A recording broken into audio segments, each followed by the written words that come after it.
তোর এত বড় সাহস, আমার বাড়ি থেকে আমার ছেলের বিয়ের সময় গয়নার টাকা চুরি করিস? দুলা ভাই আমি চুরি করি না, আমি সম্পর্কে কোনো কিছু জানি না দুলা ভাই। জানি না মানে? ও একটু পাগল, উল্টা পাল্টা কথা বলে, কিন্তু ও চোর না। চুপ করো, যতক্ষণ পর্যন্ত ও স্বীকার না করবে দরজা বন্ধ থাকবে।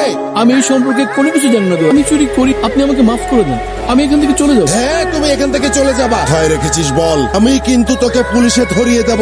তুই চোর, তুই স্বীকার কর, স্বীকার কর। আমি চোর না। উনি চুরি করেছে, আপনার কাছে কোনো প্রমাণ? কে এই কে এই কথা বললো? প্রমাণ আছে আপনার কাছে? আমার প্রমাণ দরকার নেই, কিন্তু ও যে চুরি করেছে সেটা আমি নিশ্চিত। কোনো প্রমাণ ছাড়া কারোর কলারে হাত দেওয়ার পারমিশন কে দিয়েছে? যদি মানুষকে সম্মান না করতেন চুপ থাকেন, অসম্মানটা অ্যাটলিস্ট করবেন। এই ছেলে, তুমি এসব কথা বলার কে? আমাদের ফ্যামিলি ম্যাটার। আমি জানি কে চুরি করেছে, আর যে চুরি করেছে তাকে আমি আপনার এখানে আপনার সামনে নিয়ে আসবো। ব্রো, কত ভরি আছে এখানে? আমি যতটুকু জানি 100 ভরির নিচে এই ফ্যামিলিতে বিয়েই হয়। কিন্তু কেউ তোমাকে সন্দেহ করবে না? আমাকে? আমার বাবার ইমেজটা কি জানো? বারে গোল্ডেন বয়, শেষমেশ গোল্ড চুরি করে কেটে পড়লি।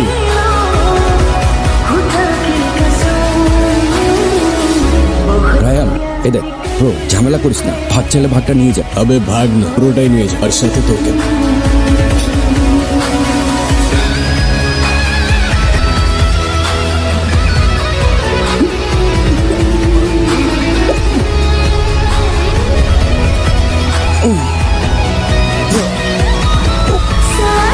ভাই নিয়ে যা, নিয়ে যা, তুই সব নিয়ে যা।